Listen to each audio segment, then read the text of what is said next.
Hey guys, today I'm going to be reviewing the Viltrox 85 1.8 lens for Fuji X mount.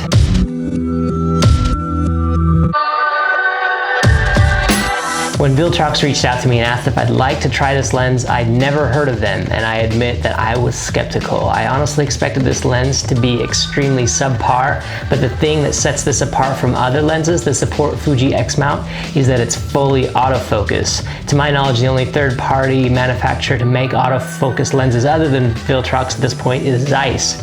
So I was definitely intrigued, and now that I've had it for a while, I definitely am glad that I was allowed the chance to review it, and I'm happy to admit that I have been impressed with it.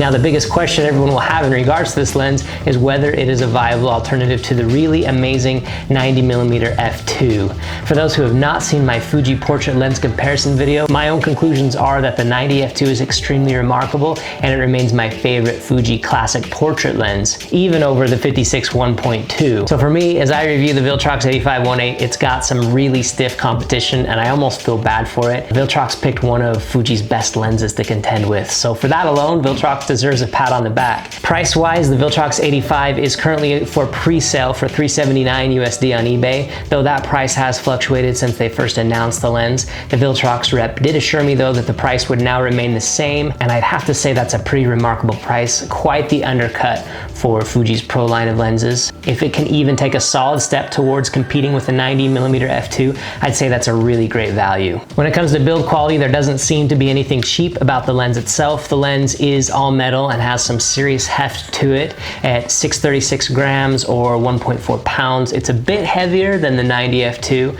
At first, while mounting the lens to my X-T3, it was a bit stiff and concerned me a little bit how much pressure it required to mount it, but it seems to have broken in now and it mounts smoothly. My only real gripe when it comes to handling it is that it feels like a Sony Zeiss lens, not a Fuji lens, which I find off-putting, but that just comes down to preference. Most notably, the Viltrox 85 has no aperture ring, which some people won't care about, but it is something that I personally missed while shooting with it. Also, since this lens was designed first for full frame, there's a lot of unnecessary full frame glass here that adds to the weight, and I personally just tend to appreciate lenses which were created specifically for APS-C due to the weight it will save you, but you can't fault the manufacturer here. As a third-party lens manufacturer, it obviously makes more sense to build for full frame first. Now, when first skimming the features for this lens, I noted the mention of water resistance, but when I didn't see a rubber gasket mount like I do for the mount on the 90 f2, I looked closer and I realized that what they're saying is that it has water resistant coating.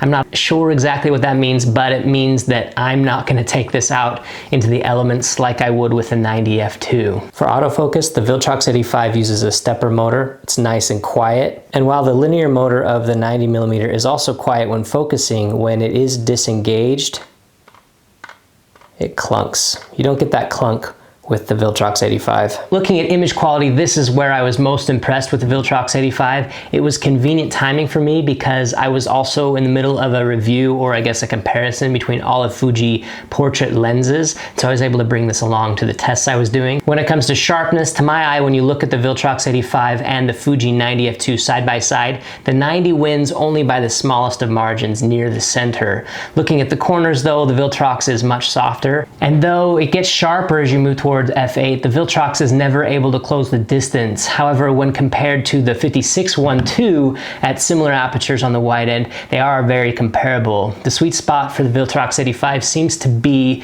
5.6, but oddly things start to degrade after that. Here at f11, for instance, the lens is really quite soft. Of course, one thing that would be interesting to know is how well Viltrox does with variants. No lens manufacturer produces 100% consistent glass copy to copy, and brands like Fuji work really hard on quality control that will limit the outliers. I'm anxious to hear what others have to say about the Viltrox and compare notes, but if the results are consistent to mine, I'd say if you plan to shoot at apertures of 5.6 or faster, which I suspect most people will want to do most of the time, you'll probably be very happy with how sharp it is. However, if you're a landscape photographer who likes to shoot between f8 and f16 a lot, you may be disappointed with its lack of sharpness. But again, your mileage may vary. When it comes to color, I do see it leaning toward the cyan and magenta side of things. The 90 f2 has more yellow. Fuji does tend to live a bit in the cooler tones than other brands, so you'll be going even further towards the cooler end of things with this lens.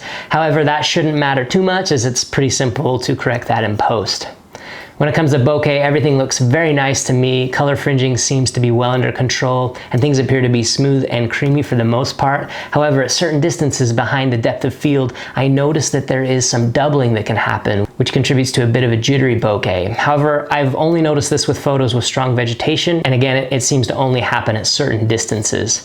The bokeh balls are oddly shaped, not nearly as spherical or near perfect as the 90 f2. So if bokeh balls are your thing, $300 extra your thing, then stick with the 90 f2. As someone who likes to get close to subjects, another area where the 90 f2 improves over the Viltrox is an area of reproduction ratio.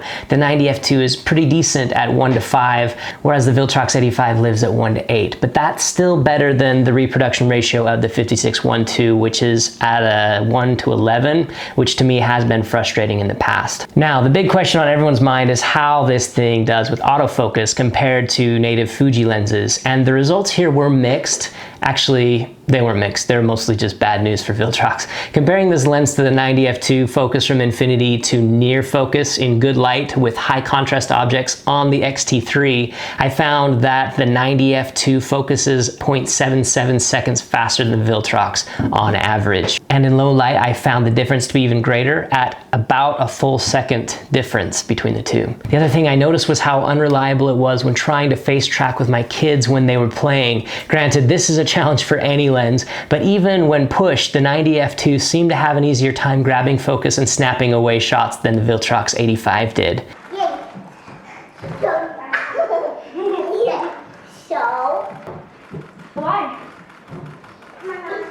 And just to press the point, I did have this guy jog towards me many times, and I found that 74% of shots taken with a 90 f2 were in focus with continuous autofocus, whereas only 58% were in focus with the Viltrox 85. Additionally, I took this along for a portrait shoot for my daughter for her 8-year-old photos, and I was frustrated with how many shots missed focus on the eye with this lens. It seemed fine during the shoot, and I felt like I was grabbing great shots, but when I look back at the shots in post, there were just too many throwaways. It honestly makes me regret not taking the 90 f2 to that shoot.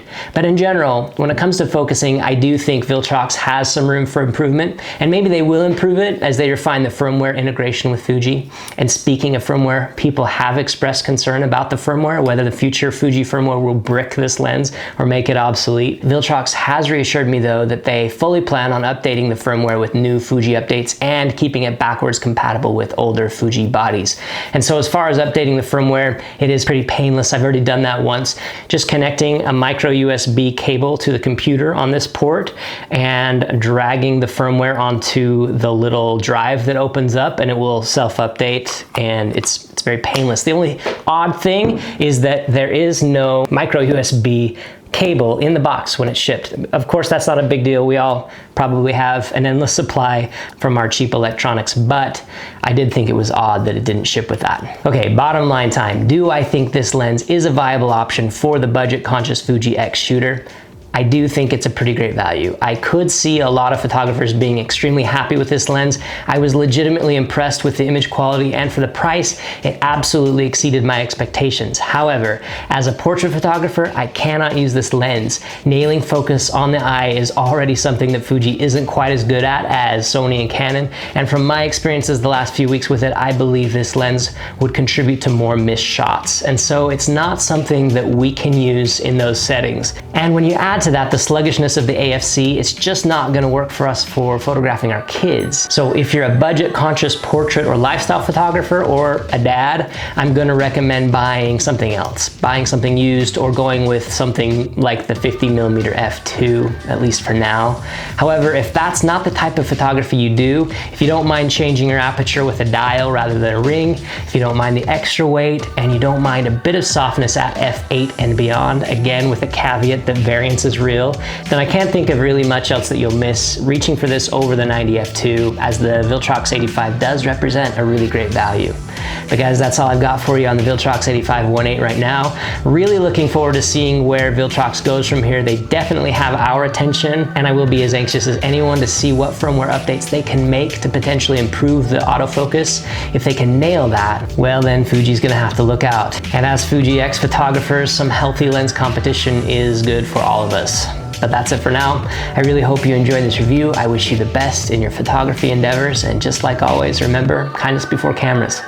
We'll talk to you again real soon.